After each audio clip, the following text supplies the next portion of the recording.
साथीहरू तपाईहरु एउटा कुरा प्रष्ट रूपमा बुझ्नुस्। जस्ता खालका घटना यिनीहरुमा घटिरहेका छन् यसलाई चाहिँ व्यक्तिगत तहबाट नजिकबाट निहाल्नु एकदमै जरुरी छ है। तपाईहरुको लिडर कस्तो छ, तपाईहरुलाई कसले उचालिराखेको छ, तपाईहरु घर कसले कसलाई ढुङ्गा हान्नु हुँदैछ।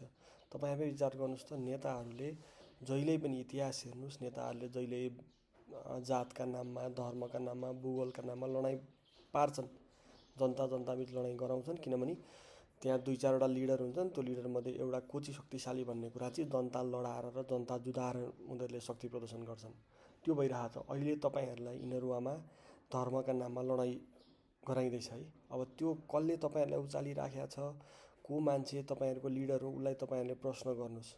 के प्रश्न गर्नुस् भन्दाखेरि हामी गर्छौं, तिमीले भने जस्तो गर्छौं, ढुङ्गा हान्छौं, आन्दोलन गर्छौं, सबै कुरा गर्छौं। तर त्यसले हामी बाहेक अरु को नेपालीलाई फाइदा पुग्छ अथवा त्यहाँनिर चाहिँ क्षति भयो भने को अर्कै मान्छेको क्षति हुन्छ त त्यो नेपालीकै क्षति हुन्छ हैन। तपाई जुन धर्म, जुन जात जे भए पनि सबैभन्दा पहिला मानवता आउँछ। तपाईले सबैको धर्मको उत्तिकै सम्मान गर्नुपर्छ, तपाईले सबैको विचारको उत्तिकै सम्मान गर्नुपर्छ। तपाईले सोचे जस्तो समाज हुँदैन। समाज विविधता भन्छ नि। यहाँ धेरै खालका मान्छेहरु हुन्छन्। नभए किन चाहिन्थ्यो नियम, कानुन, यो प्रशासन, यो संविधान, यो सबै किन चाहिन्थ्यो?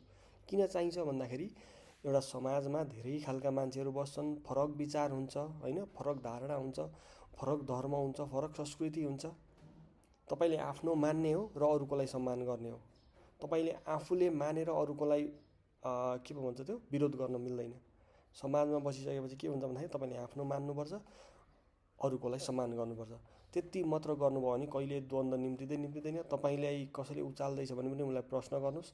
यसले के फाइदा हुन्छ, के घाटा हुन्छ हैन। घाटा भयो भने नेपालीलाई हुन्छ कि कुनै सम्प्रदायलाई हुन्छ कि कुनै जातलाई हुन्छ कि अल्टिमेटली गएर त नेपालीलाई नै हो घाटा हुने, हाम्रै देशलाई घाटा हुने हो। हामी र्याङ्किङमा कहाँ पछाडी पुग्छौं। त्यसो हुँदाखेरि यो धार्मिक द्वन्द गर्ने काम बन्द गरिहाल्नुस्। तपाईहरु जो लिडर हुनुहुन्छ तपाईहरु पनि सचेत हुनुस्। आफ्ना पहुँचमा भएका सबै जनशक्तिहरुलाई अलिकति मिलाएर राख्नुस्। यो धार्मिक असमानता भन्दा पनि सबैको धर्म उत्तिकै हुन्छ के। कसैको धर्म पनि सानो, कसैको धर्म ठुलो हुँदैन। अथाह विश्वासले बनेको चिज हो धर्म भनेको। त्यसो हुँदाखेरि यो लडाईँ गर्ने काम छोडिहाल्नुस्। जनस्तरबाट तपाई कोही ढुङ्गा हान्न जानु हुँदैछ भने पनि तपाईले के विचार गर्नुस् भने तपाईले के फाइदा पुर्याइरहनु भएको छ, तपाई घाटा कसलाई भइरहेको छ, फाइदा कसलाई भइरहेको छ। घाटा तपाईलाई भइरहेको छ।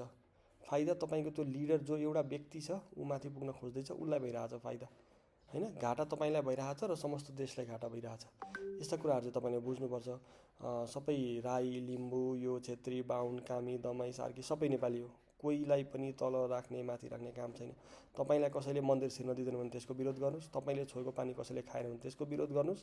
तर हैन यो लेभलमा किनभने कानुनी उपचार खोज्ने ठाउँहरु धेरै छन् नि त नेपालमा पनि। कानुन छ, संविधान छ, नीति नियम छ हैन त। मान्छे नै मारेर तपाईले एउटा नेपालीलाई मार्नुभयो क्या। तपाईले कसैलाई हैन के, तपाईले आतंकवादी मार्नुभएको होइन क्या। तपाईले एउटा नेपालीलाई मार्नुभयो, एउटा नेपाली आमाको छोरो मारिदिनु भयो, उसको भविष्य बर्बाद गरिदिनु भयो क्या। कसैलाई मार्नु भने अस्ति आन्दोलनमा मरेछ कोही एकजना है। त्यो कसको आमा थियो, कसको बाउ थियो, कति दुःख गरेर कत्रो आशले जन्माएको छोरो मारिदिनु भयो क्या तपाईले हैन त। के ठुलो काम गरे भन्नुहुन्छ। अर्का छोरो मार्नुभयो तपाईले, जोसुकै होस्, हिन्दू होस् कि मुस्लिम होस्। त्यसो हुँदाखेरि यो काम गर्दै नगर्नुस्। यो काम गर्दै नगर्नुस्। सबैको धर्म उत्तिकै महत्त्वपूर्ण छ। सबैको धर्मलाई सम्मान गर्नुस्। मिलेर बस्नुस् समाजमा। हस्त धन्यवाद।